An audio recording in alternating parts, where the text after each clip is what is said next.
What you're about to witness isn't just another media story, it's the exposure of an entire control system that's been hiding in plain sight. Candace Owens is about to show exactly how powerful institutions manipulate public opinion, and more importantly, why they do it. Your view of media control is about to change forever. Libels, claims that Jews drink Christian blood, conspiracies that Jews are paedophiles who control the media and are taking over America, modern toxic anti-Israel hysteria. There is no psychotic rabbit hole too extreme for this poisonous hater. Now, we'll come to the specifics of that charge, which are obviously pretty full on. This general feeling that people have that you're an anti-Semite, address that head on. Well, it's actually not even a general feeling. So that what's really remarkable is if you go underneath that post or go find the New York Post post. Watch this closely. Piers Morgan just handed Candace the perfect opportunity to expose how the entire system works. She's about to break down their manipulation playbook step by step. This isn't just about one narrative. She's going to reveal how they control every conversation. Every single comment is in my favor. And so we've gotten to this point now where the charges of anti-Semitism are kind of going through the exact same routine that the charges of racism did back with BLM. Stop right there. This is where the mask slips off the entire system.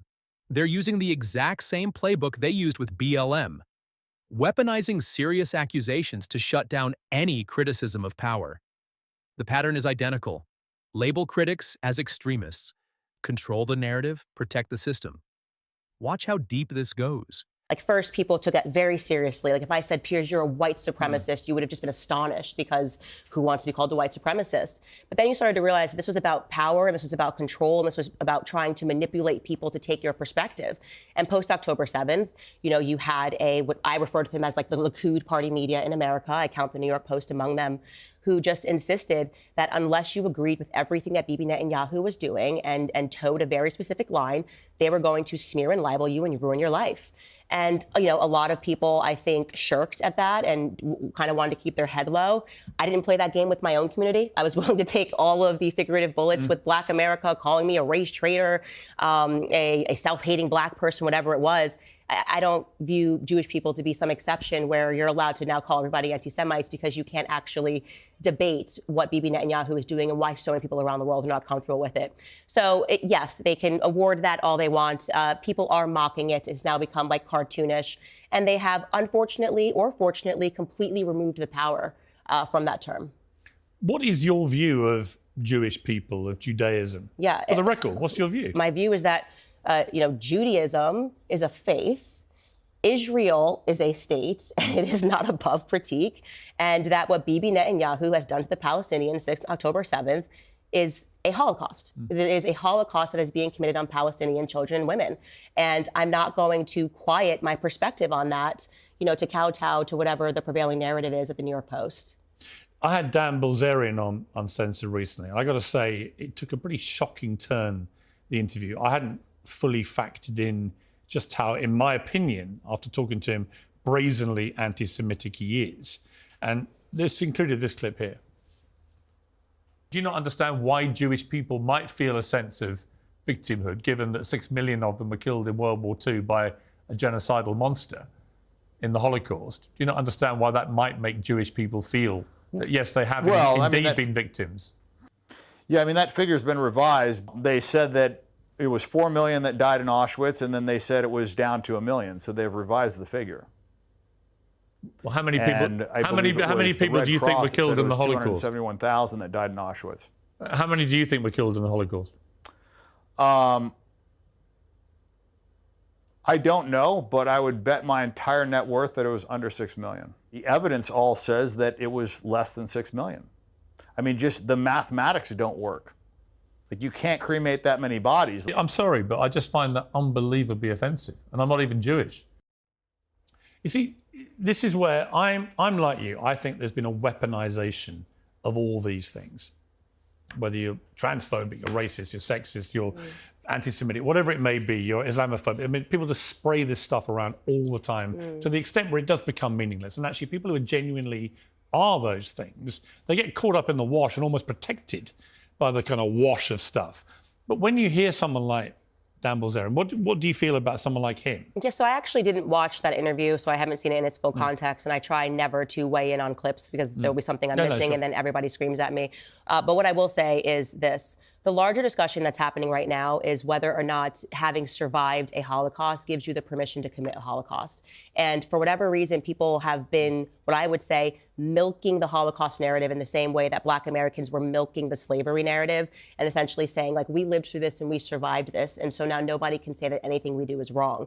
And that's the big issue today, is that we have so many people that will not recognize that it is totally feasible that a Jewish person, and I'm speaking here about Bibi Netanyahu, could do something as horrific as what was done to the Jews throughout World War II or throughout history. But is that an accurate comparison? I'll tell you why I say that. As we know, I mean, whatever Dan Bilzerian wants people to believe, 6 million Jews were killed in the Holocaust. Another 6 million people were murdered by Hitler and the Nazis. The numbers of people being killed in Gaza are, in my view, have gone way beyond what is acceptable as a response to October the 7th. However, you're still talking about, at the moment, a death toll of under 50,000. There's no comparison in the amount of dead people compared to the Holocaust. So do you understand why? But it is a Holocaust, what's happening. Well, is it though? Yes. Well, I think language is really important. I think language is really important as well, and that's people why say Holocaust, genocide, I and think so on. what's happening is a Holocaust. The burning bodies of the children that I'm seeing every day, and we spoke about this a little bit on my show, but I have recognized that the ability to see this stuff every day has transformed my opinion. Maybe the numbers wouldn't have gotten so high if people had spoken up when it was happening at the very beginning during World War II. And so I want to use my platform to say that I believe that they are intentionally executing a Holocaust. I think Bibi Netanyahu, there's tons of evidence, and obviously the Western media is not reporting on this, but the corruption trials that are going on with Bibi Netanyahu pertaining to October 7th and him editing the transcripts and the prior knowledge that he knew is now becoming extremely pertinent. It is a question as to whether or not he allowed the attacks to take place, essentially to then be able to go in and to commit this Holocaust against the Palestinians. Now, based on everything that I've looked into and stuff that I had not seen before, because the Western media doesn't cover it, Bibi Netanyahu caught off camera speaking about how he had no intention of following the Abraham Accords and how he was going to get around it. He has, I believe, genocidal ambitions, and that's enough. We don't need to dispute, go backward or forward. Do I think Bibi Netanyahu has genocidal ambitions against the Palestinians? The answer is yes. Do you think he's a war criminal? Yes. I believe he's a war criminal, and I think that the issue is how much power he has, particularly in America. And I want to make sure that I'm just crossing, or I guess making that clear to people across the pond. You know, in America, we have lobbying. You guys don't have lobbying here. And so this is why it might seem... We do, but not to the same degree. Yes, like AIPAC spent $100 million in our elections. And what that means is that they're able to write fellowships, they're able to pay journalists. Follow the money. $100 million isn't just lobbying, it's purchasing control of the entire narrative. Think about it. They're not just influencing politicians, they're buying the people who shape what you think. This isn't just about one issue, it's about controlling every conversation. They're able to pay people to attack and take down people who speak against their initiatives. And they are, AIPAC, I would say, is very much pro-Likud party, pro-Bibi Netanyahu. And this is why you have seen people like me being attacked in the way that they have been attacked for what I believe is just a human stance on what's happening to the Palestinians. I don't care if you had flipped it, if it had not been Israelis, if it had been, you know, if it had been Christians doing this to Muslims, I would say the exact same thing based on the images that I've seen. But there is a ton of evidence that Bibi Netanyahu allowed October 7th to take place, including the things that we found out, because I now read Haaretz Daily to You don't actually think he knew it was going to happen? Well, let's just talk about the facts. We don't have to speculate on that. What we do know is that they did intercept the hostage plan before it took place, right? The 250 hostages that came out in Haaretz media. We also know that Egypt gave them prior warning that the attacks were going to take place. Egypt said that they were being ignored.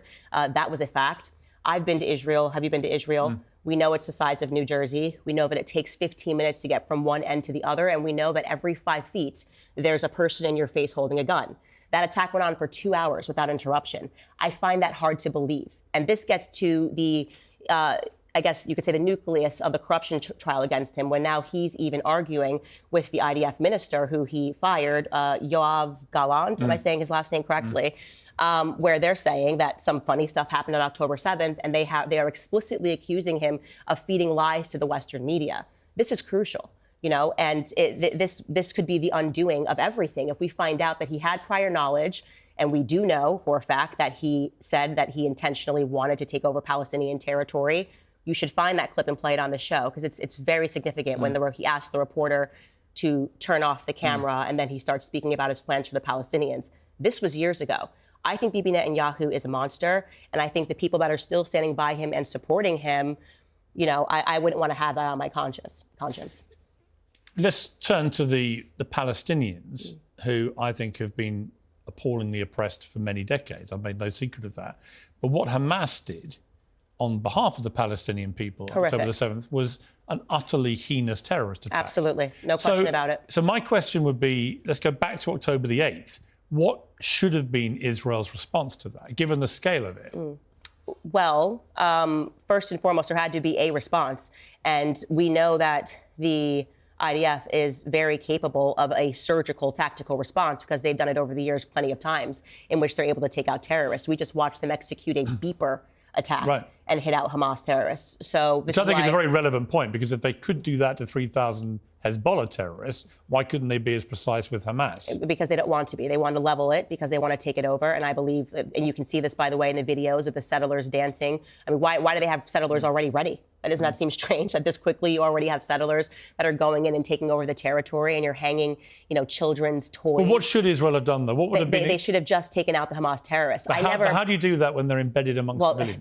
Listen, I'm not an IDF minister, but what I can say is, going back to that beeper attack, it seems pretty precise. And there have been many examples of them doing that in the past. So I just don't buy the BS of we actually just have to take down entire towers and buildings. It doesn't even make sense. I mean, I'm not an engineering major, but if you're telling me that there's a tunnel under everywhere, you only have to hit a tunnel at a couple of points to render it completely useless.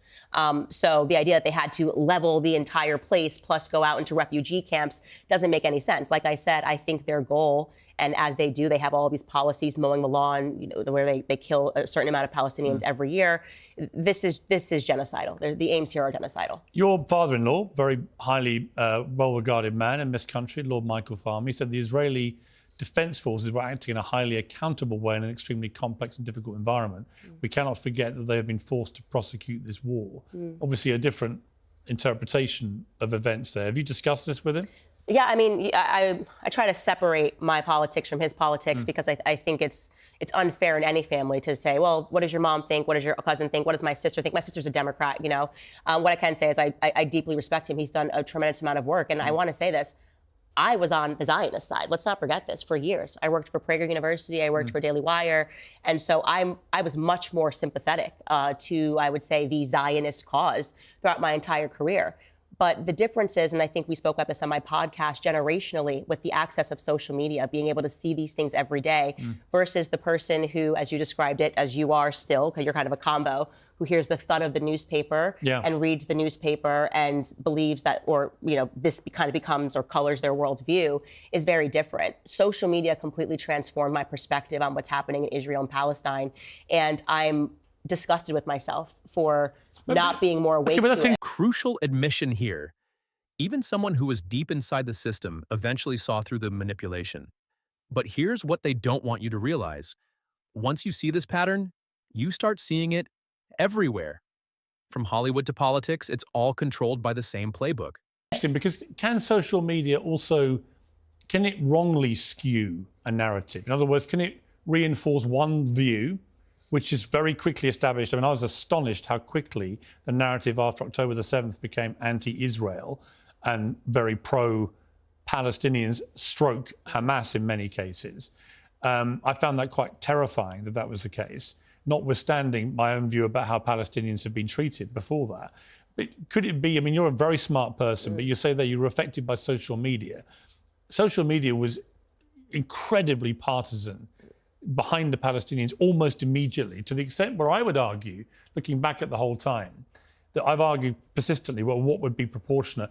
I can't think of anything Israel could have done, given that Hamas were embedding themselves amongst civilians. I don't know how they could have attacked Hamas without being criticised, whatever they did. They would have been criticized, but not to this degree.